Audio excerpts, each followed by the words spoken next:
In the back corner of a luxurious five-star restaurant, amidst a clinking of silverware and murmurs of wealthy guests, stood a girl named Sarah, 21 years old, wearing a stained apron, hands pruned from hours in dishwasher, and eyes that carried dreams no one had time to see.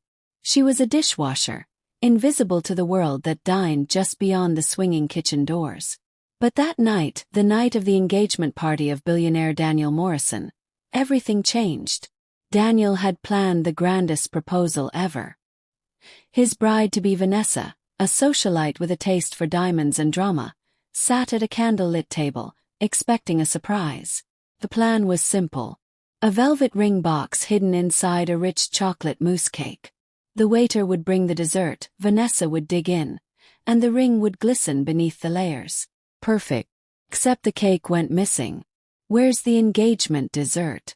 the manager yelled. Panic spread. Waiters searched the kitchen.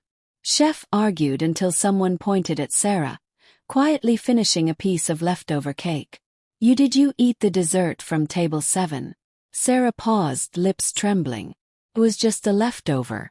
I didn't know it was special." Daniel burst into the kitchen, fuming. That cake had a $20,000 ring in it. Sarah froze. The world spun around her. Everyone stared, mocking, whispering. I didn't know," she stammered. "You liar," Daniel shouted. "You just wanted the ring. You thought you'd sell it, didn't you?" "No, I swear I didn't know."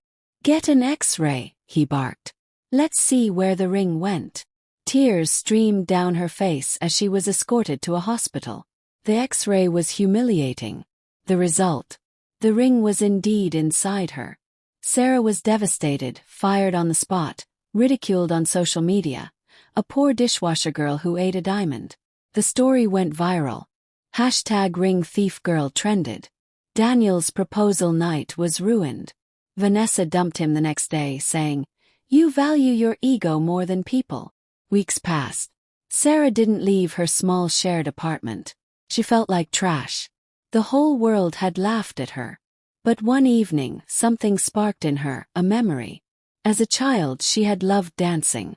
She would spin barefoot in her grandmother's kitchen, dreaming of stages, lights, and applause. Life had taken that from her. Or maybe she had let it go. No more.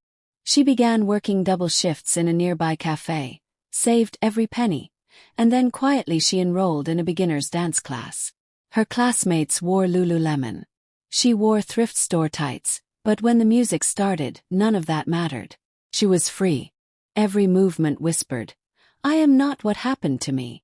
3 months later, the restaurant where it all began was hosting a charity gala. Daniel Morrison, still licking his wounds from public backlash, had organized it to give back. Sarah, now waiting tables at a different place, was hired temporarily to serve at the gala. She didn't want to go, but something in her said, "Face it. Don't run." The night sparkled with chandeliers, suits, and champagne. And there he was. Daniel, the same man who had humiliated her, now sipping wine and smiling at cameras. When he saw her, he froze. "You!" He blinked. She nodded silently and walked away. Later that night, a guest didn't show up for a ballroom performance. The organizer panicked. "We need anyone to fill in for the Walt showcase." The manager glanced at Sarah. "You dance, don't you?" Sarah hesitated. The room was filled with elites. But then she remembered all those nights in front of the mirror. The humiliation, the fight, the fire. She stepped onto the floor. The music began. She moved with grace, elegance, strength. Like a girl who had rebuilt herself from broken glass. The room went silent. Phone stopped recording. All eyes locked on her. Even Daniel, he whispered his friend. "That's the girl who ate the ring." But now she looked like a princess. When the music stopped, thunderous applause erupted. Sarah smiled not because they clapped, but because she had danced anyway. Daniel approached her during the closing hour. "You were amazing." She nodded, wiping sweat from her brow.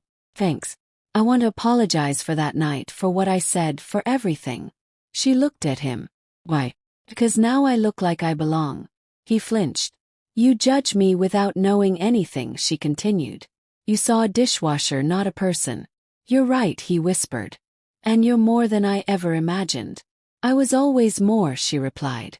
You just never look past my apron. He offered her a job at his new performing arts center. Said they needed a teacher, someone who could inspire underprivileged kids. Sarah laughed softly. A few months ago, I wasn't good enough to serve your dessert. And now, he said gently, you're the only one good enough to lead this. 6 months later, Sarah stood on the stage of the newly built Hope Arts Academy. Behind her stood 50 kids, all from broken homes, foster care, orphanages. And when she raised her arms to start to dance, they followed. Because now Sarah wasn't just a dishwasher. She was a dream igniter. One day, a little girl in her class asked, Miss Sarah, is it true you wanted a wedding ring? Sarah chuckled. Yes, I did. Were you scared? Terrified? What happened then? I danced my way out of it. Glowing star. Moral the story. In a world obsessed with image, wealth, and status, remember sparkles. Your worth isn't in what you wear, where you work, or what mistake you've made. Sparkles is in your courage to rise, to fight, and to believe you're more than what they say you are. Sarah swallowed more than a ring that night. She swallowed the pain, the mockery, the rejection, and she turned it into a stage. If this story inspired you, leave a red heart in the comments and tell us. Have you ever been judged by your appearance or your job? Don't forget to like, share, and subscribe for more powerful real-life stories, because sometimes the poorest girl ends up with the richest spirit.